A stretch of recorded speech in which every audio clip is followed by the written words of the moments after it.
possessions. Let's either get a good, clean rhythm shot early or break them down so we can maybe go inside more or just wear that defense down a little bit. But they were sharp defensively with our post trap and making it hard for them to score. And then offensively, we were sharp early.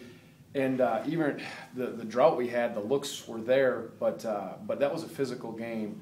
And, you know, Drexel's a very tough-minded team. You know, it's kind of first to 31, I guess, in that one. But again, guys hung in there, and I told them before the game, whoever wants this one the most is going to get this one. Mike, Want me to jump in too?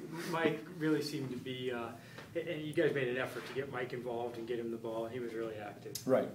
Yep. He was. You know, he hit the three to start out, and you know, it was physical in there the way they were playing him both nights, and he was he had a nice composure about himself, and I thought that was a good to see him, you know, step to the line, knock the free throws down, make some big buckets. And I know he was frustrated with some of the ones he missed, but part of that hopefully is just kind of getting back into that timing and that game shape that is, you know, that you miss when you don't play for a year.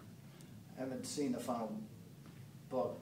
Givens got some points at the end, but it looks like he had to work for everything he had. He did the first half. You know, I thought we held him to 1 of 3. You know, he had 2 points, and then he did get some at the end. And he's such a key, and we talked about really being aware of him, and that was you know, I think he earned most of what he got.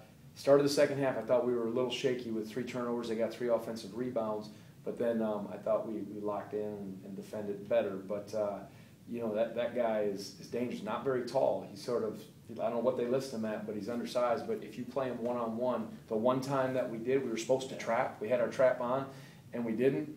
Boom, we scored. And so we were real aware of trying to take it out of his hands. Nice to see the free throws going down today. Yeah, no, that again, I don't know what we were from the line, but we made them when we needed to, and I wish we could have divvied some of those out from the Winthrop game for last night and some tonight, but we just got to take every opportunity that comes, and when you step to the line and make them, hopefully it gives you confidence. And when you know, they cut it to 6 at one point, and then we battled back, kept our composure. I thought Joe did a nice job down the stretch too, and that was the difference for us. Last night you said you thought you'd learn something about your team today. Do you feel like you took away some stuff? Did you get rid of that bad taste a little bit from Friday night? I mean, yeah, I think what I mentioned before, what we learned is, as we reviewed the tape, having 19 turnovers against TCU, and then we chart something we call, you know, contested shots that we take. We chart it defensively. We try to make people take contested shots against us, but we looked at how many times we took contested shots early in the shot clock,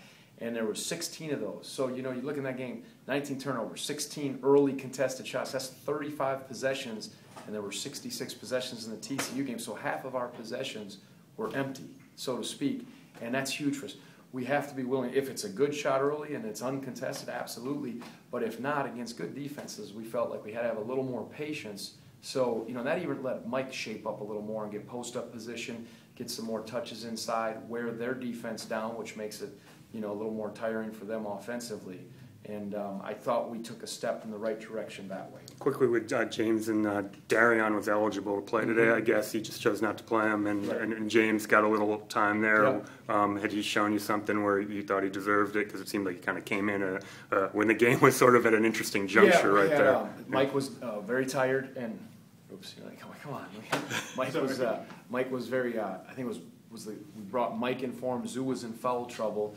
And we just said we wanted to give them a blow, and you know, again, that's tough to go in at that time. But we had been going with that 3-man rotation in the post, and we just put James in again for what it was, a minute or whatever, a couple minutes, and then we felt like they kind of made their run, and we felt like we needed to get the guys who were established back on the floor. If you happen to play Winthrop again, would that be the end of the world for you? Yeah, it's just it's how the tournament, you know, it breaks.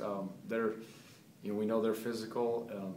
I didn't think when we went into this tournament we'd have a chance to play them again, but here we are, and whoever we have to play, we got to be ready. Because for us, you know, you're in college basketball. There's a lot of parity in it. We always talk about it, and it's a small margin of error, and it's a fine line, as we say. So we will have to be ready. There's no one we take for granted. And then just in the event that you played Drake, so I have a quote or two. Do you know much about Drake? I don't. Certainly, we have our coaches who scouted, and they had Mississippi on the ropes last night. At least when I was watching, they were up. and then Mississippi, I think, made a late run to regain the lead and then go into it. But I believe they beat Iowa State this year. Yeah, yep. And I don't know what other, I'll look at that, but they're very capable. And They have that Ben Simon kid who Yeah. can play like 3 or 4 positions and stroke it, so I guess that would be a guy. Absolutely. No, they're capable, and Missouri Valley teams certainly have done well in the past. Thanks, Tony. Yep.